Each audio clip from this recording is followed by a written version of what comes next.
Today we will have a look into the full picture of how do we actually start from the user perspective into requirements, then building out those components and finally also have them as data structures in our headless CMS. All that in the context of our Krautkugel herbal candy store using Strapi and Medusa as well as Next.js. So a lot to talk about, let's dive in. So the first question is, where do we actually start? And the best thing you can do is to always start with your user. So in our case, it's Kalle, and Kalle has a bit of a sore throat. So he's thinking, I have to do something about that. He's sitting on the couch with his mobile phone and he's looking for something.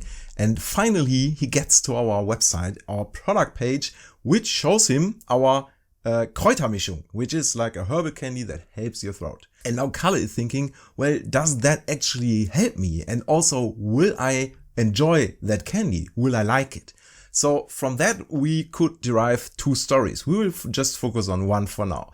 And the one that we want to solve is, as a customer, what we want to know is if we would enjoy eating the candy that we are about to buy. So we know our mission, and the first thing that we would do is open up our design tool of choice. In this case, it's Figma for me. And well, I started basically with coming up with a color palette here, which is aligned to the colors of the packaging of the existing herbal candies. And then we started to map out a solution for the requirement. And then what we came up with is something like this. So this is the flavor profile of the candy that we see. So what we have is a separation between like primary flavors, which would be something like sweetness, sour, bitter, and salty. And then you would have herbal notes, which would be divided into minty, floral, earthy, and spicy. And then also fruit notes, citrus, berry, stone fruit, tropical, and then also the texture. And they will be indicated by the bar. So Kalle would now see, okay, that seems to be a quite sweet herbal candy, but it's not too sweet. It's somehow floral, but it also has a lot of citrus. And then what you would also see is some icons. So this would be like more of a honey taste. And then here you would have lavender, and then citrus would be going into the direction of citrons. Zitronen in German. So this is basically the solution that we came up with for that requirement. The question is now, what's next? So next up, what I typically use is Storybook, because Storybook is really amazing to transfer those components into actual React components. And also it aligns very well with the components in the headless CMS. So all in all, Storybook is my favorite weapon of choice when it comes down to building those blocks. And the separation that we have here, so there are obviously a lot of choices how you can divide that, is to have some kinds of foundation. So here we just have the color palette. And then I have basic UI components. And the UI components would be, for example, things like icons, or we can have headlines, we can have texts. But then also other components like, for example, we are having here like a dialog component that we can test within Storybook. And then we would have blocks, and blocks are those that we can assign in our headless CMS, so we would use in our headless CMS, and that should then also be rendered on the website. So for example, in this case, obviously what we have is the implementation of our design, which would be the flavor profile. And as you can see here, this was already implemented, and you also would have, when you hover this for desktop, a title showing the name, but then you can also click it, because obviously on mobile you won't have a hover state. And that could give you some more information about what the icon would mean. What you can also do is you can embed the design directly into Storybook, so that helps a lot as a developer to basically just implement the component as meant by the designer. And yeah, so you can also test it on mobile, because Kalle is definitely sitting on his couch using that on mobile. So also on mobile it has to work. And then you can test it also on different sizes. And then, for example, for tablet, it breaks again into the wider view. So this would be the next step in how to build out the UI component to meet the requirements that we initially set. So once we are good with the implementation and also design-wise we are happy, obviously something that you should do is show that, for example, to some people to make sure that actually it solves the initial problem before then continuing even further, though that step you might also want to do already on the design mockup, obviously. Once you've done all that, the next part that we want to look into is the actual data modeling. Because what we can see now here is we certainly now understand the data needs of the front end just by looking into this component. So as we can see here very clearly, we have some different parameters.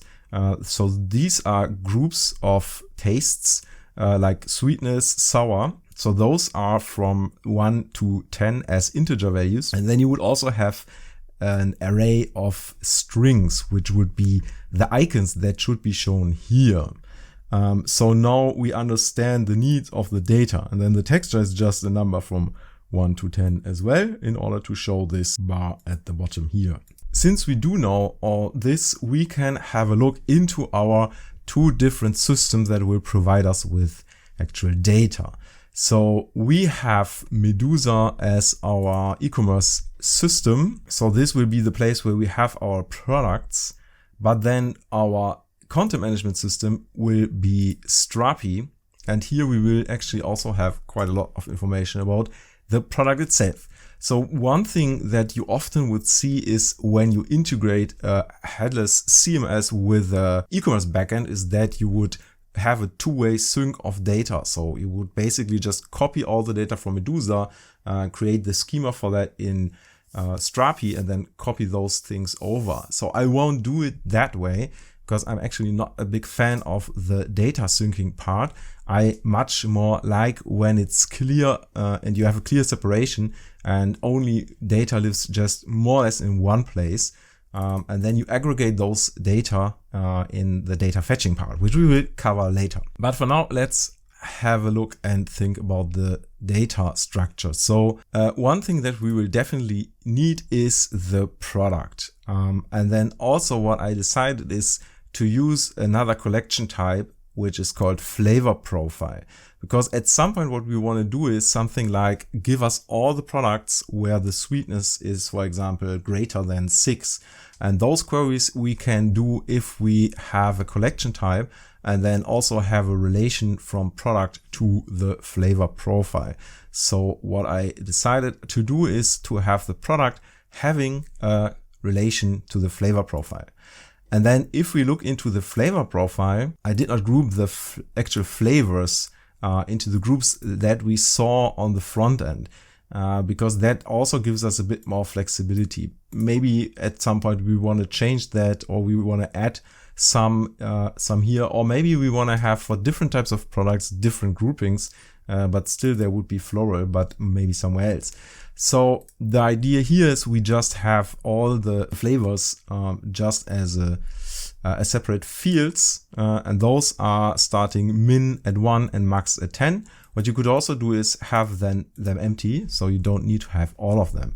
And then in front end we can just check if there is a value or not, and then render it or not. And then for the icons, what we did is I created a component. So if we look into the content type builder, we have a UI component, and this icon just has a name, but the name is not a string, but it's an enum. So what we would do is we define all the available icons that we can actually use. So we can't just use any of those. And then of course that has to be reflected in the front end as well, but we will have a look into that later. So now when we look into the flavor profile, we have different icons for the different sections, like flavor icons, herbal icons, fruit icons. And then obviously we could add different sections and different icon types. And then that's more or less how it looks like. One thing that I commonly do is to also add a name property. This won't be used anywhere, but if you open the list of flavor profiles, it's often nice if you would have something that tells you what this thing is about. And then the product. So there were some considerations made already, even though it doesn't look like much. So this is the first shop that I'm building with Strapi and Medusa. So with Strapi, I did a lot, Strapi and Shopware, but now I'm using Medusa, and for Medusa, some things are a bit different than, for example, with Shopware. So what I want to do is, one thing is, it should be able to also have translations, which Medusa is not capable of, basically. So Medusa, you cannot translate a product. So the recommendation there, which also makes sense, is to have the translations in your CMS system. So that's something that we need to be aware of. As I said earlier, what I don't want to do is to copy all the data over from Medusa to Strapi. What we do instead is we add a store ref, so a reference to the store product. So in our Strapi product, we have Kräutermischung. So that's the reference to our product in Medusa. So what we would do at some point is to have like a smarter field here where you would be able to search the actual store ref directly from within the Medusa API and then set the value here. So for now we don't have that, so this is just a string. And the store ref is meant to be the handle in Medusa. So the handle in Medusa, I guess, is meant to be the URL slug that is more or less coming from the name. But so we will use the handle as the unique identifier of a product. One thing that we will also do is to have the path, even the path of this product in Strapi, because that would allow us to have all the URLs that would be visible on our website. All of those will be coming from Strapi directly. So we won't use any path or we won't use the handle for the URL itself for the website, but all of them will be configured in Strapi. That will also allow us to have some very fancy path, like, I don't know, Kräutermischung with 7 herbals, lavender, whatever you want. So you're very free to structure the URL as you want. And then also what I tend to not do is group them with like sub path or subfolders like candy and then Kräutermischung or something. So I normally tend to start from the very root. So this is not really a slug, this really is the path. And this path for the product should more or less never change because URLs should never change. So that's how we go about that. And the path, as you can see, is translatable. So if we have an English store, we will be able to also have an English path for that.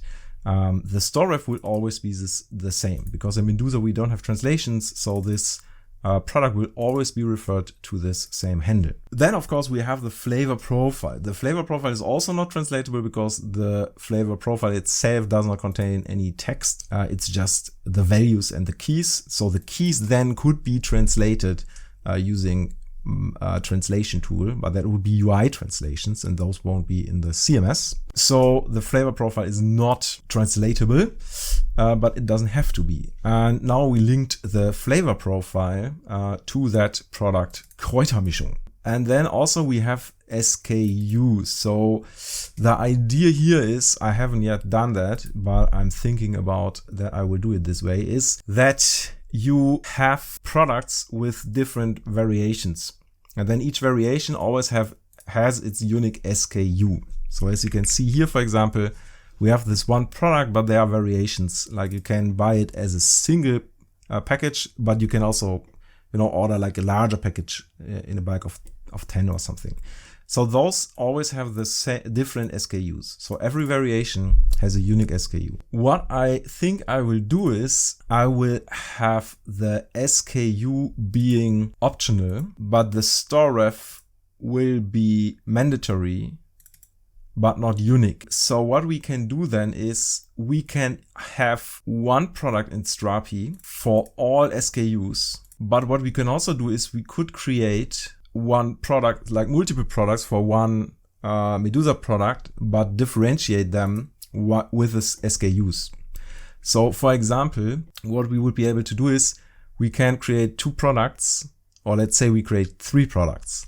And all of those 3 would reference this Kräutermischung product in Medusa. But then we would have one that does not have an SKU, maybe not even a path, but it links to the flavor profile. And then we would have another product that has the same storef, but it basically has then also a SKU and single one, but then it has its own path, and this is also translatable, and it has an SKU. And then we would have the third product that would also have the storef Kräutermischung. It would have the other SKU. Also, by the way, they won't necessarily have to link the flavor profile, because that's being done by some kind of the parent product, so to say, which we can then merge. And then this one have a different URL, like package of 10 or something. I don't know. So essentially what this allows us is to have some kind of root product, and then you can also differentiate by the SKU. And I did that differently in other stores, but I think I will try it this way, because I think, yeah, that should reflect quite okay how products are managed in e-commerce itself. So yeah, but for now what we will do is we have this one product. We don't have any SKU, and then we will link the flavor profile here. That's the data modeling part. So as you can see, it's not that we map the data needs in the front end one-to-one to the backend, which is something that at some point sometimes you can do, especially if you're using dynamic zones or something. You might want to do that, and it makes sense. But in this case, we don't. So now we have the data modeling part done in Strapi, and then also we understand how those things relate. So we don't need any data right now from Medusa for that use case. That will definitely come later, but we already linked them together using the storef. So the next part that we want to look into is the data fetching. So when we are in the front end, we need to fetch the right data. As we saw, we have the URL of the product directly in the path. So we have /Kräutermischung. This is our product called Kräutermischung. And then for the front end, what we do is we are using OpenAPI fetch, which I showed in another video. How that works is we have our Next.js 14 app folder, and then we do have the locale folder. So this is the param for locales. So right now we will only have the German variation, but I kind of built all the shops the same, so internationalization and translation would be possible. So how you do it is you use that locale, and then you use a middleware. Basically what you do is you would use a rewrite. So because every URL needs to have /de/ and then comes the name, but we don't want to show the locale, so the /de, if that's the default language. So essentially what we do is, if it is the default language, then we just rewrite it, not having the locale here, but then we would just edit at the locale on the rewrite level. So in the URL, we won't see the DE, but internally for Next, it would be as if there would be a /de present. So that then would lead us to this folder. So as you can see, I added here a folder with like brackets. This one is not effectively used anywhere. This is just being used to group stuff. So because I group everything that has the default layout, but then for example, the checkout might have something like checkout layout or something. So this is just for structuring using the file-based router of Next.js. And then essentially we have the slug.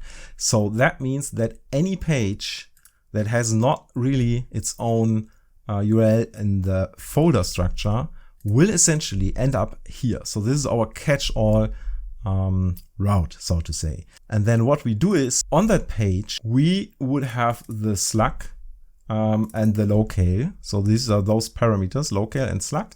And then with that slug, we want to get the page info. So we would firstly basically load the data that we need for that page, though we don't know if that is a content page, if that's a product category page, if that's a product detail page or whatever. So we need to access this data.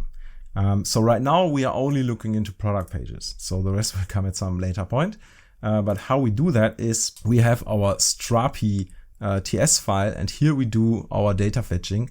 And the get page info essentially uses the client, the OpenAPI fetch client. If you're interested in that, there's another video on OpenAPI fetch. And we get the response. So we are essentially filtering by the path that we added there in Strapi. So we get our product back.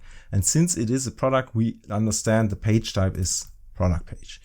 And then on the page, we can, based on the page type, decide what page component or page template we want to render. So here we want to render the product page, which essentially is not doing much yet, but it will later on. And then the product page is for now just rendering out finally our flavor profile, but not so fast because, as I said, the data structure in Strapi is not mapping one-to-one the data structure in the components, so we need to do a transformation, and this I also do in the Strapi TS file. So this is basically where I fetch the data, and then here I also have a function for the data transformation, and those things are typed because this flavor profile is coming from the flavor profile component. So that's exported here, and we have that typed, and this is what should come out of it.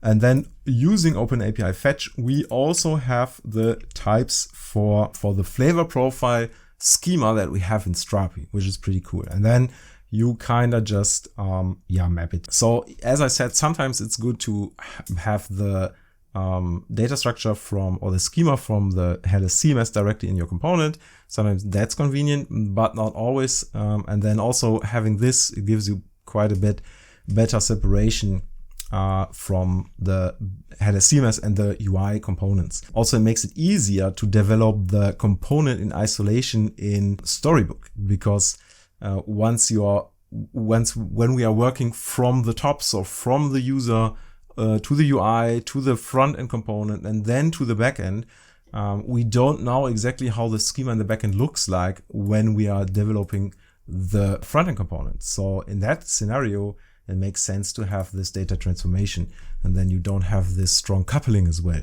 which can be an advantage. As we see, we have the data transformation in the product page, passing the data from the backend to the flavor profile. And then as we can see here on the website, we are opening the Kräutermischung, and then no surprise, we would be seeing our flavor profile being rendered.